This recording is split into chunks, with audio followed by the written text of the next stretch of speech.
The Bridgestone Canadian Superbike Championship has returned to Grand Bend Motorplex on the shores of Lake Huron, a track surrounded by reminders of the energy and consistency it takes to earn the Canada Cup. The Van Dolder home team BMW of Ben Young leads the pack after a dominant round one. Anyone looking to take his crown will have to turn winds of change into wins on track. Gloves on, throttle ready, it's time to go racing at Bridgestone CSBK Round 2.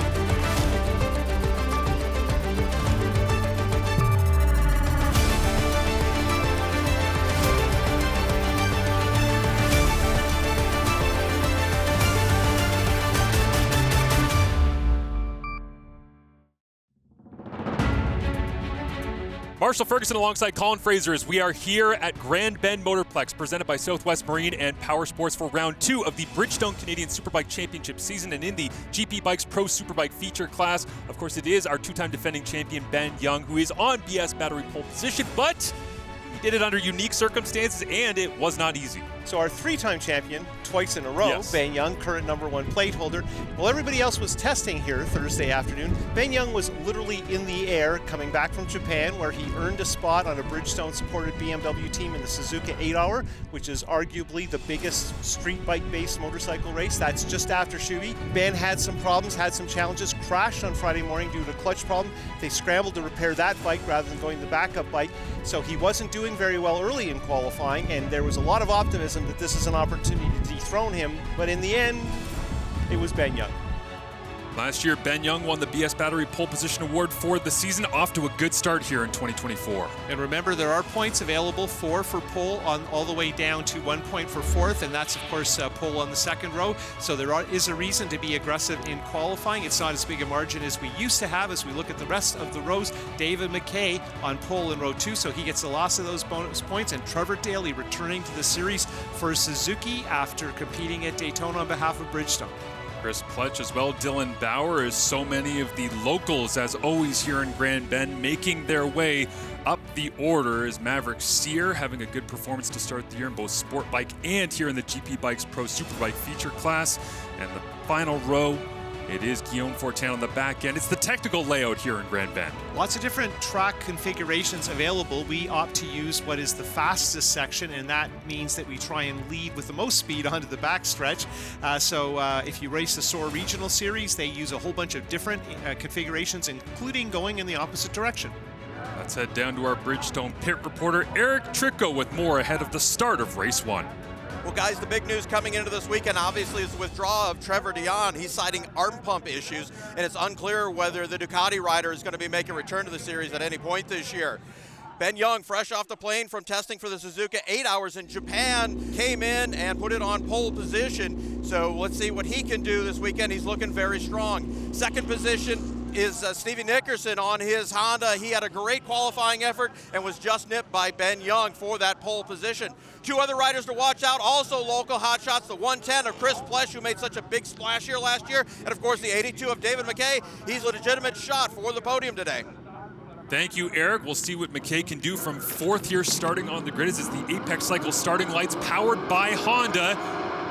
They are off, and it's full throttle in Grand Bend. A little wheel hop from Sam Garand. McKay banging alongside Jordan Zokin. To the outside, it's Ben Young ahead of Steven Nickerson. Looks like the TC on that BMW was optimized for that start in the center of the infield. Very unusual starting situation here. Not using a track layout that we will use again, so that's the only time they go there. And one of the Bowers, just clobbered a cone.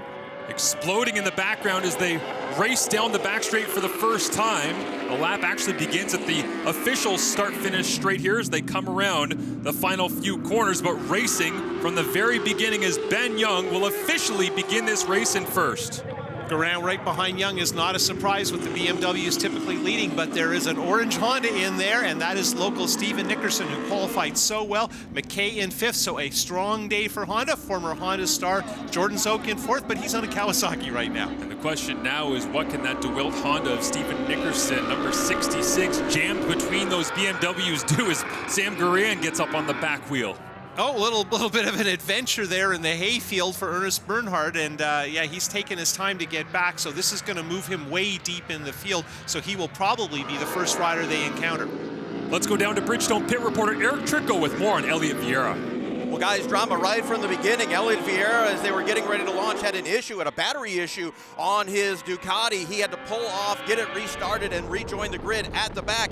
He had originally been scheduled to start at 11th. He starts at the back. He's already made his way back up to 12th position. Back to you. Thank you, Eric, as we ride on board the CKM Kawasaki of Jordan Zoke right now, heading towards the finish straight. And he's in a lead pack of 5 that's broken away, as David McKay has a wobble heading into turn number 1. I think McKay just got in there a little bit hot, but the hard part here is he took to the grass. It's been raining here. It's pretty soft out there. You're going to be concerned about your tires, so you got to clean them up in the next few turns. So this means McKay has been scrubbed off that leading 5 group that he was the tail end. Let's watch it again in slow motion. You look at McKay's right on the edge of the track there. He might have actually got into the wet stuff going in there. He right away recognized that he was not going to be able to do it, so good decision on his part. But if he had run straight, it wouldn't have hurt nearly as much in terms of lap time. And right here, when you see the onboard camera, you get a sense of what it's like when you're right at the edge of adhesion. He was trying to make it into the turn and just didn't have enough traction from those Bridgestone slicks, and decided discretion was the better part of valor. Disappointing for McKay, his home track building progress in round 1 in Shannonville with back-to-back 5th place finishes. And right now he sits in 5th, but certainly hungry for much more after qualifying 4th and being as high as 3rd in Q1 back on Friday. So this breakaway pack is now 4. It's Ben Young, Steven Nickerson, Sam Garan, and Jordan Zoke trying to hold on to this front 3. And let's mention Pletch, who's marched up to 6th, and Daly, who didn't have a good start and now is in 7th. He had a crash in qualifying for Sportbike, so things have been busy for the Suzuki rider. Ben Young in the lead. More from Grand Bend when we return. Portions of the Bridgestone Canadian Superbike Championship are brought to you in part by BS Battery, Pace Law Firm's Fallen Rider Support Team, and Southwest Marine and Powersports. Closed captioning for the Bridgestone Canadian Superbike Championship is brought to you in part by AIM Insurance, MotorcycleCourse.com, EBC Brakes and Clutches, and Revs for Rhett. Welcome back to Grand Bend Motorplex as we continue here. Ben Young out in front of Steven Nickerson and Samuel Garan. Garan, great pace right now, just setting his fastest lap of the race, 1:03.143, as he's looking for his first GP Bikes Pro Superbike feature class victory. I'll give my best for sure to get it. Maybe, but it's not my favorite track. It's not my. I got some demons here. I had a lot of crashes, maybe 4, 5, 6 crashes. Some on the rain, some on the dry. So I don't want to crash. I just want to stay on the bike and not DNF to get the most points. So yes, I'll do my best to keep up with the fitness level of Ben, because he's really strong on the second half of the race. So I have to keep up with him, and yeah, we'll do our best to be there. Also doing his best to be there is David McKay, who's back up to 5th position. He's a distance 5th right now, but he is the top Honda.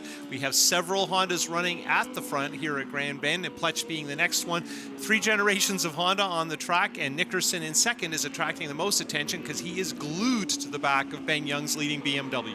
See Jordan Zoke, the 14-time CSBK champion, falling behind just slightly, trying to hold on to this front group, but Ben Young pushing the pace, and I think there's a reason for that, Colin. Steven Nickerson is not going anywhere. No, you're talking about the pace of Zoke. He's maybe half a second off on his last lap, not a lot. Garant is dropping back just a little bit too. But yeah, Nickerson is a very different style. He has the electronics working in a different way. You can see him slipstreaming there, trying to look underneath Young. Young's whole style since the M has come along is to be so tidy in the middle of the turn to make sure he gets onto the fat part of the Bridgestone slick and use all the power. Nickerson is riding in a more traditional lean and over edge of the tire, a little bit more risky in the tight stuff. Definitely adventurous as Sam Garan closes it up here, going into lap number 7. As trying to make his way onto the back of Nickerson, and Young continuing to push the pace.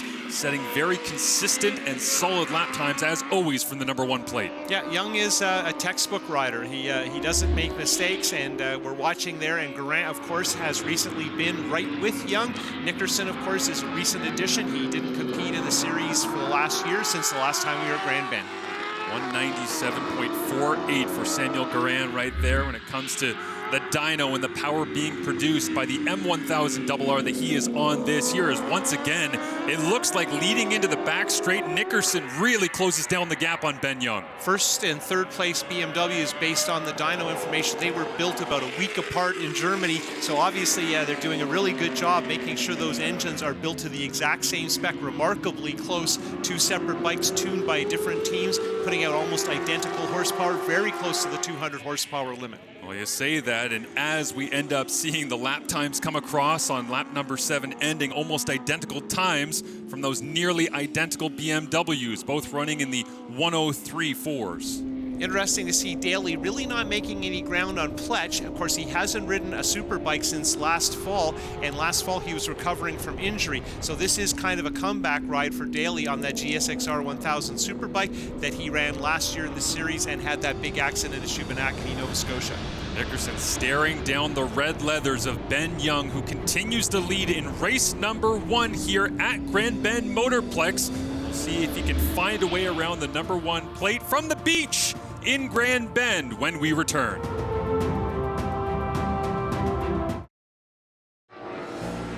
Welcome back to Grand Bend Motorplex as we continue on lap number 12 here. Ben Young still holding off Steven Nickerson, the local, and Samuel Geraint, who is looking for his first GP Bikes Pro Superbike feature class victory. What do you think's going through Nickerson's head right now, Colin? Well, I think Nickerson's looking for his first feature class victories. We have a little more motocross there from Ernest Bernhard, who went motocrossing earlier in this race, and he's off into the hay again and turning around.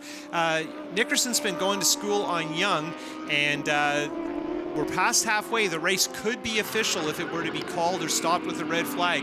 Nickerson needs to figure something out, and he definitely knows Young's strong points.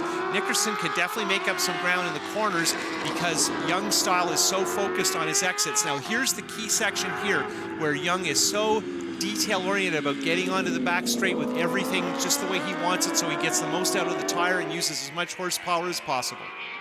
Young with a little bit of a wobble there, getting on the power as Nickerson tries to track him down. They head into the back half of the lap. Let's go down and check in with our Bridgestone pit reporter, Eric Tritko. With this great battle up front, one thing we can keep our eyes on is the 3 rights that come out of the bus stop here. They're really critical to a good lap here at Grand Bend. Had a chance to talk to renowned suspension tuner John Cornwall this morning, and we were watching him through the series of rights. And he said it really is a key. There's about a 6-inch area here where if they take a little bit wider sweeping line and their engine management's a little bit softer getting onto the gas to that short stretch, it can make a big difference in lap times. While he didn't give a number, looking at the results in practice, looks like it could be as much as half a second one way or the other. And on a 63 or 64 second lap, that adds up quick.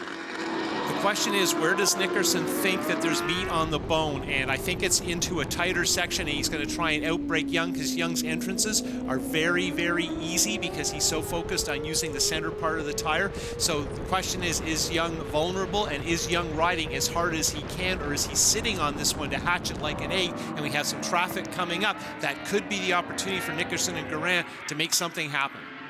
As Young comes around into the final corner, crosses the finish line, and each of these 3 riders the only ones to be riding in the 103s over the last couple of laps, as Young trying to maneuver his way around the back marker. That's Ernest Bernhard. We've seen his adventures earlier on today, as Young will try to go the long way around the outside, and now straightening up is Bernhard, and Young gets bumped off. He has to go all the way through the pits, and in first place it's Steven Nickerson.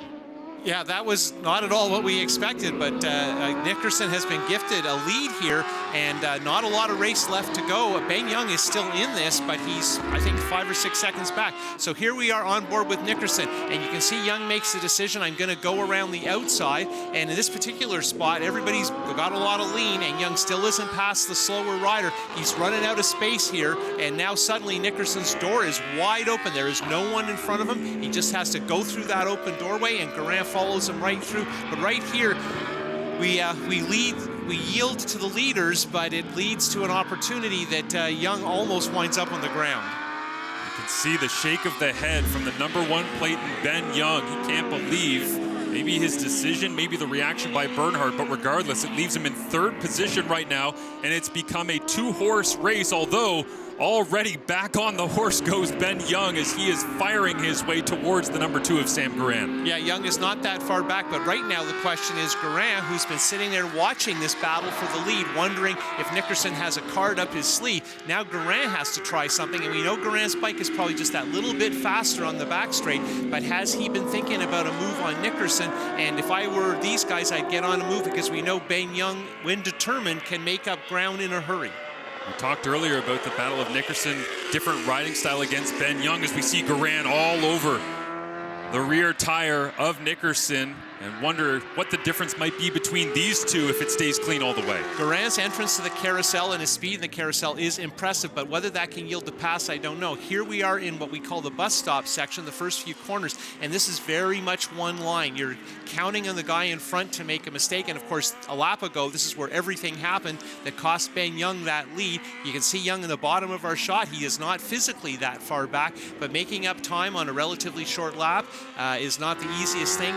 He's come from behind before, but the pressure's on, and I think Young has the bit between his teeth right now. He just set the fastest lap of the entire race, a 1:03.114, as he took 6/10 out of the lead that Steven Nickerson holds over Samuel Garand. Nickerson on that DeWilt Honda, looking for his first ever Bridgestone CSBK victory here in Grand Bend. Portions of the Bridgestone Canadian Superbike Championship are brought to you in part by BS Battery, Pace Law Firm's Fallen Riders Support Team, and Southwest Marine and Powersports. Welcome back to Grand Bend Motorplex. Powering his way through lap number 17 is Steven Nickerson on the Honda, making his way across the finish line as Philip Leckie out in front of him. Another back marker that they'll have to deal with after Ben Young already had an event with Ernest Bernhard. Garand takes a look to the inside here through the bus stop. Can't make the pass work. Where will Nickerson go? And I think Garand might have been leading for a split second there and then got pushed up on an inside curve, which is really risky. And Leckie on that ex-Young BMW unintentionally got in the way. And look at this, 2nd and 3rd are still held up, and Young is now much closer because of this incident with Leckie. And so Nickerson takes off, trying to separate himself, as now Garand does get through. On lap 17, the only person running in the 103s, Ben Young, as he's right on the back of Garand. Nickerson has not won a national Superbike feature, neither has Garand. Both have been expected to do so. Young looks like he might be able to come back and win this one after all. Sam Garand closing down the gap here once again into the carousel, as Nickerson will be sure to get the messaging from his pit board coming around here towards the finish straight as he finishes lap number 18. Heads for 19, and Garand once again forcing the issue with 66. Gotta say, impressive how quickly Garand came back, but he needs to turn it into something. He had a couple of adventures, didn't lose much time, but he needs to make a pass. He needs to find a way to deal with Nickerson. Nickerson is very fast at the apex. He's using the edge of the tire. You wonder at this stage in the race if maybe Nickerson has a little less tire than Garand. As they make their way through this twisting section at Grand Bend Motorplex, Garand gets on the power, likes to wheelie a little bit coming out of here, and down goes Nickerson! Over the top, the bike flails into the grass, and from first to out of the race just like that. Yeah, he was so close he could taste the champagne. He was right there. It was going to be an awesome story that he pulled that one off, and instead it looks like Samuel Garand has a pretty solid chance at earning his first career victory. Heartbreak for the Fireblade here of Steven Nickerson. So let's watch here. He gets just a little bit wide and he drops the rear tire off the verge of the track, and that's all it takes when you're accelerating as hard as you can. It flips him off the high side. Fortunately, he doesn't seem to be hurt. Now watch here along the verge. It's not marked by paint or anything, and he just drops that wheel off just enough that there's not enough traction for that slick tire, and the bike basically tumbles, and he was fortunate that he didn't get hurt. The bike doesn't look too bad, so hopefully they can fix it for tomorrow's race. A lot of grass stuck on the side of that DeWilt Honda, but it is the final lap as Samuel Garand is out in front of Ben Young. Their roles have been reversed so many times, and any time that Garand has been in front of Young, the number one player has been able to chase him down, but there's not that many passing opportunities left, Colin. And Ben's just a little too far back. However, if he wants to go to the bar tonight, he has more than enough stories to drink for free. As they make their way towards the back straight one final time, it's BMW M1000 double R ×2. Garand hanging off the edge of that number 2 machine, makes his way down the back straight, trying to maybe break a little bit of that draft for Ben Young. Oh, and Garand has an adventure there going into the carousel. That was a near miss. I don't know what happened. He got off on his timing, but he only has one turn to go. And he makes his way to the checkered flag, and Ben Young wheelies coming across, but Samuel Garand, welcome to the top step in Bridgestone CSBK. Well, that was certainly a dull race, wasn't it? What a back and forth battle. Nickerson, Garand, Young all putting on a show, but it's Samuel Garand getting his first career Pro Superbike victory, and this will be a popular one throughout the paddock. Yeah, we got to shout out to Nickerson. He was so close to winning that one. He had done everything he needed to do. His pace was substantial. His bike maybe not quite as potent on a straight line, but here you see what happens when you win your first race. Everybody's thrilled to see it, and there's his tuner, Steve Beattie, a former flat track champion and star, and there's his dad, maybe a little bit emotional there, I don't know, that they seem pleased with the result. That is incredible to see Sam Garand, and again, the two that have been closest to him trying to build this program up. They've been so close so many times, and finally, they have gotten into the winner's circle. Looking at our results, let's mention that McKay got up to 4th on the Honda at his home track. Trevor Daly a solid 5th from Pletch on the second Honda. Dylan Bauer on his R1 Yamaha. We see the rest of the top 10, including McDonald, 9th, continuing to acclimatize himself with the BMW after riding a Yamaha last year. Eric Tricos with our winner, Sam Garand. Sam Garand, congratulations, your first ever Pro Superbike win. You pushed Steve Nickerson to the edge and pushed him over to take the win. Talk about your race. Yeah, this was an incredible race. It was crazy, just to see Ben being pushed out, and then Nickerson just crashing where I crashed last year. It was amazing. I tried to stay with the guys. I knew something would happen. I knew there was some excitement in the air, and I was there to capitalize on it and get my first win, so I'm really happy. The emotion overflowing there from the Garand camp. He sits just 7 points back of Ben Young. Really nothing between the top 2 BMWs. Zoke a solid 3rd. McKay, he's got a crack at 3rd. That's a great start to his Superbike career. Dion, of course, we do not expect to see him for the rest of the season. Tremblay running his 750 and doing a really good job. As you see the podium here from race number 1, 2 BMWs side by side, but a different order than we're used to. It's the number 2 plate of Sam Garand, a winner in Grand Bend.